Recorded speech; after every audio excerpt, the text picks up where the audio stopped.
نبی کریم صلی اللہ علیہ وسلم کا ارشاد ہے کہ ہر صدی کے آخر پہ ایک مجدد ہوتا ہے، او کما قال رسول اللہ صلی اللہ علیہ وسلم۔ تو پھر لوگوں نے اس کی بڑی توجیحات نکالی، اپنی اپنی عقیدت کے مطابق لوگوں نے کبھی کسی کو مجدد کہا، کبھی کسی کو۔ اجماعی طور پر بر صغیر کے مسلمانوں نے جنہیں مجدد مانا وہ حضرت مجدد الافسانی ہیں، شیخ احمد سرہندی رحمۃ اللہ تعالی علیہ۔ تقریباً سارے ہی مکاتب فکر جو مسلمانوں کے ہیں وہ انہیں مجدد مانتے ہیں۔ حضرت رحمۃ اللہ تعالی علیہ اس کی تشریح یوں فرمایا کرتے تھے کہ مجدد ایک فرد نہیں ہوتا، سربراہ ایک فرد ہوتا ہے، لیکن اس کے ساتھ ہر شعبے زندگی کے افراد ہوتے ہیں جو خلوص سے ہر شعبے میں دین کے مطابق بسر کرنے کی کوشش کرتے ہیں۔ اس میں علماء بھی ہوتے ہیں، محدثین بھی ہوتے ہیں، مفسرین بھی ہوتے ہیں، فقہاء بھی ہوتے ہیں، کسان بھی ہوتے ہیں، کاروباری لوگ بھی ہوتے ہیں، کارخانہ دار بھی ہوتے ہیں، ملازم بھی ہوتے ہیں، آفیسرز بھی ہوتے ہیں، جج مجسٹریٹ وکیل بھی ہوتے ہیں، فوج کے افسر بھی۔ ہر شعبے زندگی کے لوگوں کی ایک جماعت بن جاتی ہے، اور وہ ہر شعبے زندگی میں احیاء دین کی کوشش کرتے ہیں تو اسے تجدید دین کہتے ہیں، اور کرنے والے کو مجدد کہتے ہیں۔ تو اپنی اپنی عقیدت تو شیخ سے بے پناہ ہوتی ہے ہر ایک کو، لیکن حالات 14ویں صدی کے خاتمے اور 15ویں صدی کے شروع میں ان دو صدیوں کے حالات کا اگر موازنہ کیا جائے تو یقیناً حضرت رحمۃ اللہ تعالی علیہ اس صدی کے مجدد تھے۔ ہر شعبے زندگی کے لوگوں نے ہر شعبے زندگی میں احیاء دین کا فریضہ سر انجام دیا۔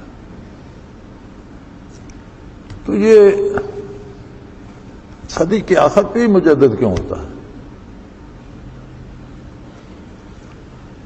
کیونکہ جب صدی بدلتی ہے تو مزاج بدلتے ہیں، فضائیں بدلتی ہیں، سوچیں بدلتی ہیں، دلوں میں تبدیلی آتی ہے۔ اس کا ایک واقعہ کتاب الاخلاق میں یہ لکھا گیا کہ ایک شخص کہتا ہے کہ میں اپنے کسی کام سے دہلی پہنچا، تو اس وقت آج کل کی طرح ہوٹل نہیں ہوتے تھے، مہمانوں کے ٹھہرنے کے لیے سرائے ہوتی تھیں۔ لوگوں نے ہوٹلوں کی طرح سرائے بنا رکھی ہوتی تھیں، اور وہ کمرہ دے دیتے تھے، چارپائی بستر دے دیتے، کرایہ لے لیتے تھے۔ کھانے کے لیے بٹھیاروں نے تنور لگائے ہوئے ہوتے تھے ان میں سراہوں میں، اب وہ ہانڈی بھی پکاتے تھے، تنور میں روٹیاں بھی لگاتے تھے، تو جسے کھانا ہوتا تھا ان سے روٹی سالن لے کے کھا لیتا۔ اور ایک زمانہ تھا مرد بھی سونے کے زیور پہنتے تھے، اور کوئی زیور تو مردوں کا میں نے نہیں دیکھا، یہ بٹن شٹن بنا لیتے ہیں، آج بھی لوگ بنا لیتے ہیں سونے کے، لیکن اس زمانے میں بالیاں پہنتے تھے مرد، اور وہ بالیاں تقریباً بہت بڑی ہوتی، کندھوں سے لگتی رہتی تھیں۔ عورتوں کی چھوٹی ہوتی ہیں، مردوں کی اتنی اتنی ہوتی تھیں۔ تو میرے ایک ماموں ہوتے تھے، جنگ عظیم میں مارے گئے، میں چھوٹا سا تھا تو انہیں میں نے پہنے ہوئے دیکھا، وہ پہنا کرتے تھے جب فوج سے چھٹی آتے تو گھر میں انہوں نے رکھی ہوتی تھی، دونوں کانوں میں بڑی بڑی بالیاں کندھوں سے لگ رہی ہوتی تھی۔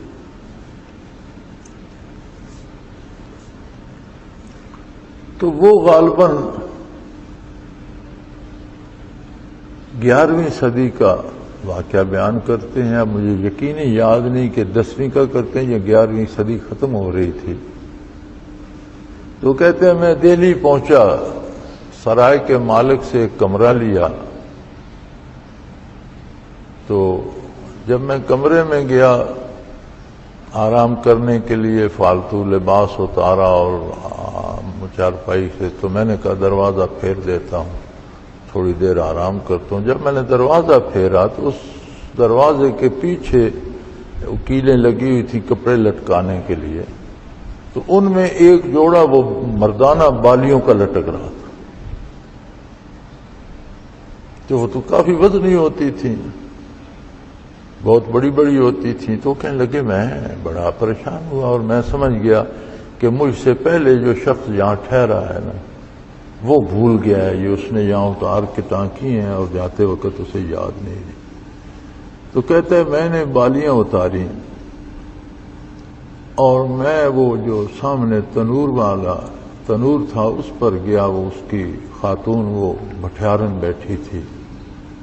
تو میں نے اس سے پوچھا کہ بھئی دیکھو یہ 2 بالیاں مجھے ملی ہیں، دروازے سے لٹک رہی تھیں، اور تمہیں تو پتا ہوگا کہ یہاں مجھ سے پہلے کون ٹھہرا، یقیناً اس کی ہوں گی. اس نے کہا جی یہاں تو جو ٹھہرتا ہے ہمارے پاس آتا ہے، 2 روٹیاں لیتے ہیں، سالن لیتے ہیں، ہم نے تو کبھی نہیں پوچھا کہ تم کس کمرے میں ٹھہرے ہو اور کہاں سے آئے ہو، کہاں جانا ہے، ہمیں تو فرصت ہی نہیں ہوتی اپنے کام سے، تو میں تو نہیں جانتی کون تھا کون نہیں تھا. کہتا ہے میں بڑا پریشان ہوا. پھر میں کوتوالی میں چلا گیا. میں نے واقعہ کوتوالے شہر کو سنایا کہ جناب یہ ہوا ہے اور یہ بالیاں مجھے ملی ہیں. تو اس نے کہا میں کیا کروں؟ میں نے کہا تم یہ جمع کر لو، منادی کراؤ، جس کی ہوں گی اسے مل جائیں گی. اس نے کہا میں تو اس جھنجٹ میں نہیں پڑتا، تم یہ لے جاؤ. میں پرائی دولت کو پاس رکھ کے کسے تلاش کرتا پھروں، وہیں لٹکا دو جہاں سرائے میں پڑی تھی، لے جاؤ. کہتا ہے بڑی پریشانی ہوئی، میں نے بڑا زور لگا کے منت سماجت کر کے کوتوال کے پاس جمع کرا دیں اور واپس آ گیا. بوجھ اتر گیا دل سے کہ چلو کوتوال کے پاس جمع ہیں، کسی کو یاد آئیں گی تو سرائے میں آئے گا، سرائے والوں کو بتا دیا کہ میں نے کوتوال کے پاس جمع کرا دی ہیں تو وہاں سے لے لے گا. سو گیا رات کو آرام سے. کہتا ہے سحری کو اٹھا تو میرے دل میں خیال ہے میں کتنا بے وقوف ہوں، اتنا سونا میں نے ضائع کر دیا، تو مجھے رکھ لینا چاہیے تھا.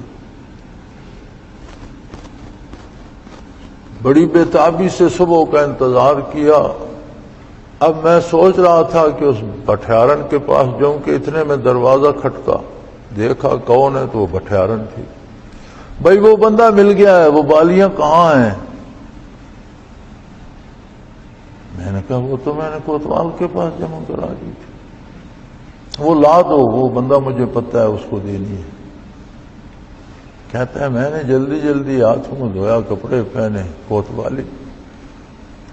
کوتوال کے پاس پہنچا. السلام علیکم. وعلیکم السلام. جناب وہ بالیاں دے دیں، وہ بندہ مل گیا. اس نے کہا تمہیں کہاں مل گیا؟ وہ تو یہاں سے آ کر لے بھی گیا ہے، یہ رسید پڑی ہے، وہ بندہ دستخط کر کے بالیاں لے گیا. کہنے لگا میں بڑا پریشان ہوا. واپس آیا تو میں سوچنے لگا کہ میرا دل بھی کل ٹھیک تھا، آج بدل گیا.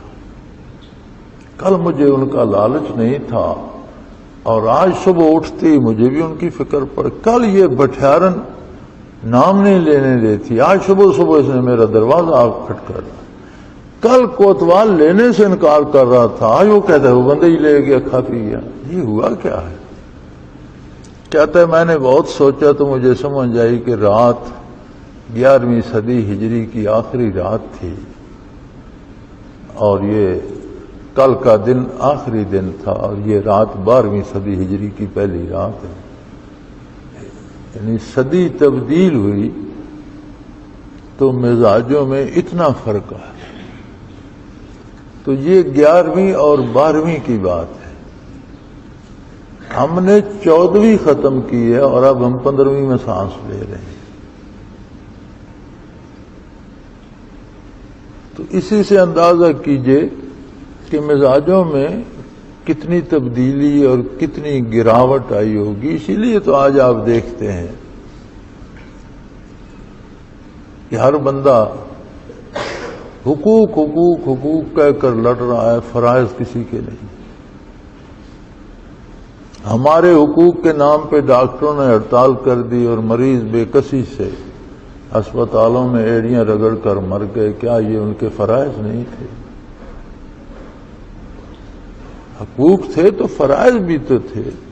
مریضوں کا اس میں کیا قصور تھا؟ بجلی بند ہو جاتی ہے، لوگ سڑک پہ نکل آتے ہیں، ایک غریب آدمی کی بس جلا دیتے ہیں، ایک غریب آدمی کی چھابڑی لوٹ لیتے ہیں، ایک دکاندار کی دکان جلا دیتے ہیں. بھئی یہ لوگ جو ہیں یہ بھی تو تمہارے ساتھ اس کا عذاب سہ رہے ہیں. انہوں نے تو بجلی نہیں روکی. یعنی ہر بندہ اپنا حق جانتا ہے، دوسرے کے حق کو تلف کرنا بھی اپنا حق سمجھتا ہے، اور کسی کو کوئی اس پہ شرم نہیں ہے. 15 دن سے اسپتالوں میں ڈاکٹروں نے مریضوں کو دیکھنا چھوڑ دیا اور مریض مر رہے ہیں ایڑیاں رگڑ رگڑ کر، اور ڈاکٹر سڑکوں پہ تالیاں بجاتے پھر رہے ہیں، نعرے لگاتے پھر رہے ہیں. یار کیا یہ کون سا اسلام ہے؟ ہم کیسے مسلمان ہیں؟ یہ کون سا ملک ہے؟ اگر سمجھتے ہو کہ تمہاری تنخواہیں الاؤنسز کم ہیں تو چھوڑ دو یار نوکری، چلے جاؤ، کوئی اور کر لے گا. کتنے بے روزگار بیٹھے ہیں، کوئی اور آ جائے گا. تم اپنے ہسپتال بنا لو، اپنی دکان کر لو، لیکن جب تک کر رہے ہو تب تک تم مریضوں کو تو چھوڑ کر مت جاؤ. تو یہ 15ویں صدی تک آتے آتے قلوب کتنے بدل گئے ہیں، سوچیں کتنی گھٹیا ہو گئی ہیں، لالچ کتنی بڑھ گیا ہے. تو اللہ توفیق دے. اس مرض کا علاج ذکر الہی ہے. مزاجوں کو تصوف تبدیل کرتا ہے، اور یہ شریعت پر خلوص سے عمل کا نام تصوف ہے، کوئی الگ چیز نہیں ہے. اللہ کریم توفیق بخشیں گناہوں سے بچنے کی اور نیکی پر عمل کرنے کی. آپ سب کا آنا جانا بھی قبول فرمائے، اور جو لوگ نہیں آ سکے ان کو بھی ان کے حصے کی برکات پہنچائے. عامۃ المسلمین کے دلوں کو اپنی یاد سے روشن کرے اور مسلمانوں کے حال پہ رحم فرمائے. وہ بڑا غفور الرحیم ہے. وآخر دعوانا ان الحمد للہ رب العالمین.